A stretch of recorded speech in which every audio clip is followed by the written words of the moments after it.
عمران خان آج نون لیگ کے گڑھ میں جلسہ کریں گے۔ گجرانوالہ کے جناح اسٹیڈیم میں تیاریاں جاری، 30,000 کرسیاں لگانے کا دعویٰ۔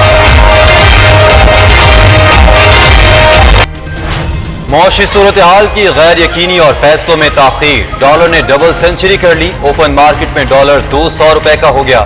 انٹر بینک میں بھی ڈالر 2 روپے 1 پیسے مہنگا ہو کر 197 روپے 75 پیسے پر ٹریڈ۔ روپے کی قدر گرنے سے ملک پر واجب الادا قرضوں کا بوجھ 1800 ارب تک بڑھ گیا۔ معاشی ماہرین کے فیصلہ سازی کے فقدان سے روپے کی قدر گر رہی۔ پاکستان اور IMF کے مذاکرات دوحہ میں شروع، وزیر خزانہ مفتاح اسماعیل، وزیر مملکت خزانہ عائشہ غوث Pasha, chairman FBR، governor state bank اور سیکرٹری خزانہ ویڈیو لنک پر شریک۔ پاکستانی حکام نے policy frame work IMF team کے حوالے کر دیا۔ توانائی، پیٹرولیم، گیس، کھاد اور دیگر پر سبسڈی کی ٹائم لائن دی گئی۔ اہداف کے جائزے کے بعد معاشی پیکج سے متعلق فیصلہ ہوگا۔ ملک کی معاشی صورتحال کے پیش نظر IMF کا پیکج ناگزیر ہو چکا۔ ایک ووٹ کی ان کے پاس اکثریت ہے مرکز میں، یہ قائم نہیں رہ سکتی۔ جب بھی حالات کٹن ہوتے ہیں، اتحاد جو ہے نا وہ ٹوٹتے ہیں۔ یہ بھیک مانگ رہے ہیں اداروں سے کہ ہمیں 1.5 سال کی گارنٹی دی جائے۔ یہ بھیک مانگ رہے ہیں جو کہہ رہے تھے ووٹ کو عزت دے، انہوں نے ووٹ کا ریٹ جو ہے 25 کروڑ روپیہ لگایا ہے، اور آصف زرداری نے انہیں وہاں مارا ہے جہاں پانی نہ ملے۔ ہر دن جو بڑھے گا ان کے لیے مشکل اور مسائل کا دن ہوگا۔ نگران وزیر اعظم کے لیے معیشت دانوں کے انٹرویو پنڈی اسلام آباد میں ہو رہے ہیں۔ ایک ووٹ پر کھڑی وفاقی حکومت اداروں سے مدت پوری کرنے کی بھیک مانگ رہی ہے۔ سابق وزیر داخلہ شیخ رشید کا طنز، بولے کہ ساری قوم عمران خان کے ساتھ ہے، یہ الیکشن میں جتنی دیر کریں گے اتنی ہی اپنی قبر کھودیں گے۔ نگران وزیر اعظم کے لیے راولپنڈی میں معیشت دانوں کے انٹرویوز ہو رہے ہیں، 30 مئی سے پہلے فیصلے ہو جائیں گے۔ عمران نیازی نے پاکستان کو تباہ و برباد کر دیا، وہ جان لیں کہ ترانہ موسیقی اور رقص کروا کر اب الیکشن نہیں جیتا جا سکتا۔ رہنما نون لیگ احسن اقبال کی میڈیا سے گفتگو، مزید بولے وزیر اعظم نے اتحادیوں سے مشاورت مکمل کر لی، قوم کو اعتماد ملیں گے، عوام پر کم بوجھ ڈالنے اور معیشت بہتر بنانے کے لیے جو فیصلے کرنا پڑے۔ حکومت کا انتخابی اصلاحات آئندہ ہفتے قومی اسمبلی میں لانے کا فیصلہ وفاقی وزیر خورشید شاہ نے بتا دیا۔ بولے کچھ اصلاحات بجٹ سے پہلے اور کچھ بجٹ کے بعد ہوں گی، اکتوبر اور نومبر تک عام انتخابات ممکن نہیں۔ الیکشن کمیشن نے انتخابات کے لیے 7 ماہ مانگے ہیں۔ خورشید شاہ مزید بولے عمران خان اپنی تحریک حکومت کے خلاف نہیں، ریاست کے خلاف چلا رہا ہے۔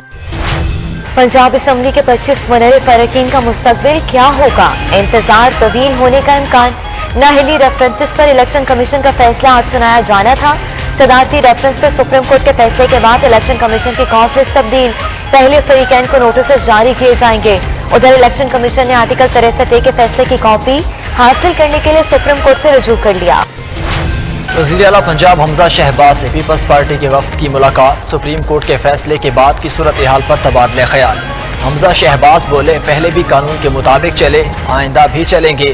عمران نیازی نے آئین و قانون کے ساتھ کھلواڑ کیا، یہ معیشت کو تباہ کرنے کے ذمہ دار ہیں۔ وزیر اعلیٰ پنجاب آج دیگر اراکین اسمبلی سے بھی ملاقات کریں۔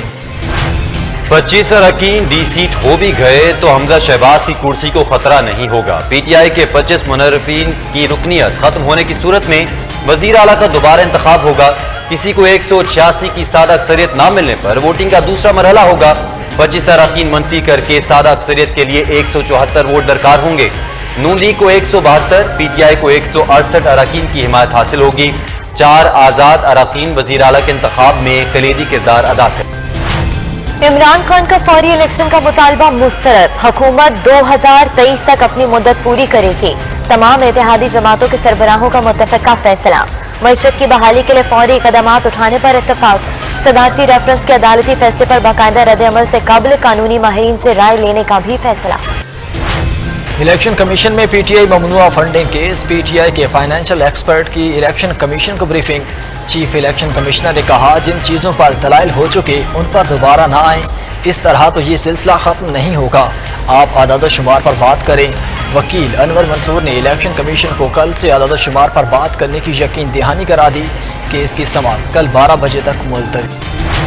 وزیر اعظم شہباز شریف کی زیر صدارت قومی ٹاسک فورس برائے انسداد پولیو کا اجلاس، وزیر اعلیٰ سندھ، وفاقی وزراء، وزیر اعظم آزاد کشمیر، صوبائی چیف سیکرٹریز اور بین الاقوامی اداروں کے نمائندگان کی شرکت۔ شرکاء کو انسداد پولیو کے حوالے سے حکمت عملی پر تفصیلی بریفنگ دی گئی۔